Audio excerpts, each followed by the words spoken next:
Hey, wrestling fans, Brian Crazy, F and True Wrestling, back at you with this week's SmackDown results for February 11th, 2011.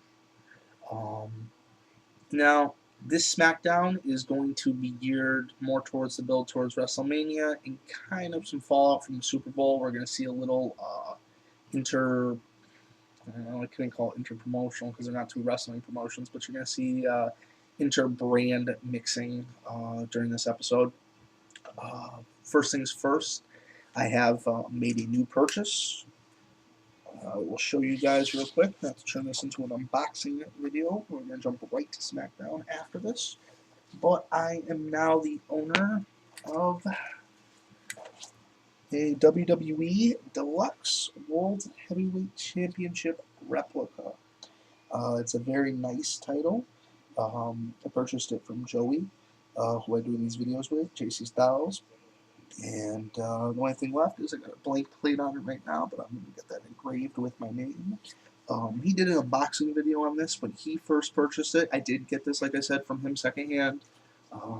But it is a beautiful title. I mean, look at the thickness on this guy, guys. Absolutely beautiful. I mean, the detail is very impressive, very impressive. And yeah, so this is a very cool piece of memorabilia that I was able to acquire. So we jump right into SmackDown for, like I said, February 11th. We see a dark match. These are non-televised. These are shown for the crowd. It kind of tests out their whole setup and just gets the crowd in the mood, gets all the production staff ready. The ring is tested. Just everything. It's a dry run before showtime. Just like they do in the theater or any other form of entertainment where you're going to be performing in front of a large crowd. You want to make sure that all your stuff works. We see Showtime Percy Watson defeat Chavo Guerrero in about a 5-minute match after hitting a neck breaker. I wish they would do more with Chavo. I'm just going to say that. We jump right into SmackDown airing this Friday. We see members of the Green Bay Packers are sitting at ringside, and Clay Matthews has the title belt. He was given the previous couple nights before at the Super Bowl. I don't know if you guys saw the pictures, but he did have a WWE Championship title. Then the show opens up with red carpet and balloons in the ring. Alberto del Rio comes out and cuts a promo about how it is destined to be the World Heavyweight Champion. And Kofi King, gotta get it from me first. No, I'm just kidding. And Kofi Kingston comes out and interrupts. He has a kendo stick and ends up trashing the set. Wow, are we really going to see Kofi turning more and more heel? I've seen the signs of it in recent weeks. Are we going to see this? Guess only the time will tell in the build that we see more and more into his character. Then we see the Intercontinental Kofi Kingston go against the number one contender at WrestleMania for the World Heavyweight Championship, Alberto Del Rio. It's non-title, and Del Rio gets Kofi to submit in his cross armbar submission. The spinning armbar into the cross armbar. Backstage, we have a segment with Edge talking about the world title match tonight. Him and Dolph Ziggler are scheduled for later with Vicky Guerrero as the special guest referee. Then we see Justin Gabriel go against Vladimir Kozlov. Gabriel does pick up the win. And then the Core comes out and attacks Vladimir and Santino Marella after the match. So I have a feeling that they're just, continually softening up these two in the attempt to get the tag team title. And I have a feeling that Santino and Kozlov will end up holding on to it in some stretch of luck again. I like them, but I'm not really pleased with the way this is going. I think the Core is a far more dominant faction to be going after the likes of these two guys, but just an opinion. I guess the ultimate goal is to reclaim the tag team championships for Justin Gabriel and the one man Rock Byron Heat later. Moving on, we see Drew McIntyre come out and dedicate his next match to Kelly Kelly, but he started getting a little jealous when Kelly Kelly was talking to Edge last week, and Drew beats Chris Masters with the Future Track DDT, and what I've been told was an impressive contest. Unfortunately, I have not seen this firsthand. This is information that's been given to me. I'm giving out the results. So, like I've said in previous videos, a lot of people over this entire world the world is not as narrow as the street you live on, or the town you live in, or even the country you live in. This is a huge planet. There's 200 plus nations. And, unfortunately, WWE content doesn't get to all of them, and they're really curious what's going on every week. So, part of the reason we do these wrestling reviews is, we've got a lot of fans that are, we've got one from Slovenia, we've got fans from Bulgaria, we've got fans from the United Kingdom. I mean, this YouTube thing is amazing. It's allowed us to reach a worldwide audience that, would never be possible, 20 years ago, or even 10 years ago, maybe even 5 years ago, if you really have to think about it. Yeah, we had the advent of the internet. But I mean, to be able to shoot a high definition video, upload it for free, the site hosts it for you, you get the full comment. I mean, it's well, they had YouTube 5 years ago, but you guys know what I'm saying. I mean, this is an incredible thing that we're able to be part of, interact with each other. I think it's pretty neat. And then we go to backstage segment with Rey Mysterio. He's talking about his match against Wade Barrett tonight and Cody Rhodes. So is it going to be a three-way contest? I'm not sure. Wade Barrett comes out and talks about the Elimination Chamber. He said he'll be the World Heavyweight Champion at WrestleMania. So are we going to see Wade Barrett possibly against Alberto del Rio? I haven't really seen these guys compete against one another. I don't really know what they can do. I was really hoping to see Wade Barrett maybe against Taker. I know it's a far-fetched. Everybody really wants Sting. But, I mean, if you saw the promo on Monday night, the 221 promo, no grave can hold me. Undertaker was buried in a grave by Keen at the pay-per-view last year. Remember, after the Wade Barrett-led Nexus attacked for absolutely no reason none of us could figure out. Kayfabe, none of us could figure out, quote-unquote.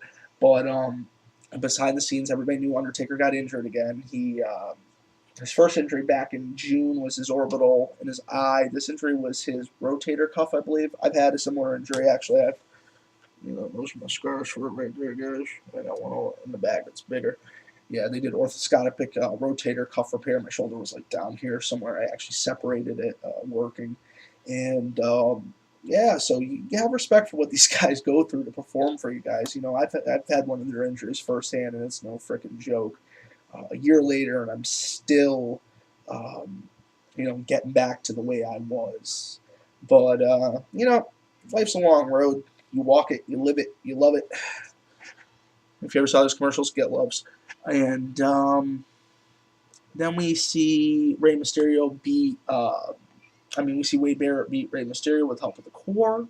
They beat Rey up after the match until Big Show makes the save. Show gets slammed by Ezekiel Jackson. Yet again, they put Ezekiel Jackson over Show, which, Show's been there for so many years. I can understand he's trying to help build the younger talent, but, to keep just week after week after week after week, poor Big Show, man. That's a big dude to be taking bumps like that. Then we go to Kane beats JTG in a squash match.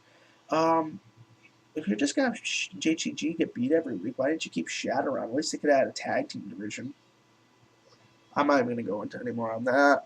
We go to two backstage segments with Lay Cool and then Vicky Guerrero. Then we see WWE Divas Champion Eve versus Layla with Michelle McCool. Eve wins, and then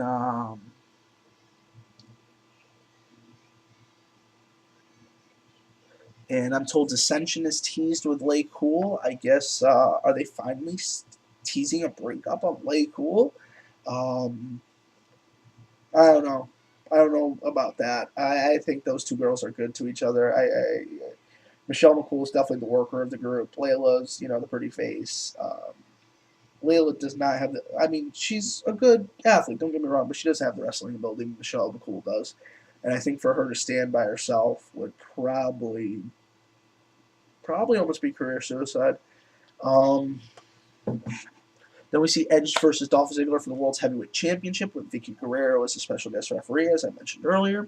Vicky keeps fast counting Edge, getting more and more heat than anyone on the show. Vicky spears Edge and goes out with an ankle injury. I'm just reading the information I received, guys.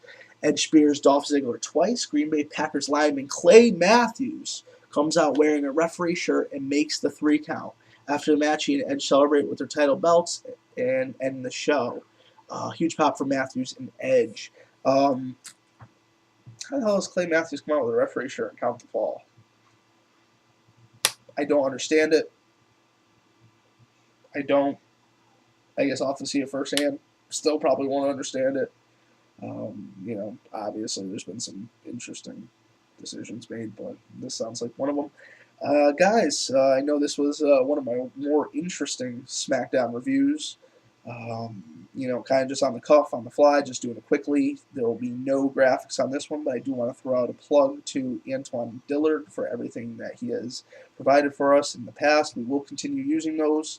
It's just like I said, I've got a lot going on. I purchased a new car yesterday, so I got to make it up to our local Department of Motor Vehicles and get that taken care of. This is my second Honda Civic, so I'm pretty excited about it. Maybe I'll put up a picture on my Facebook for you guys to check out.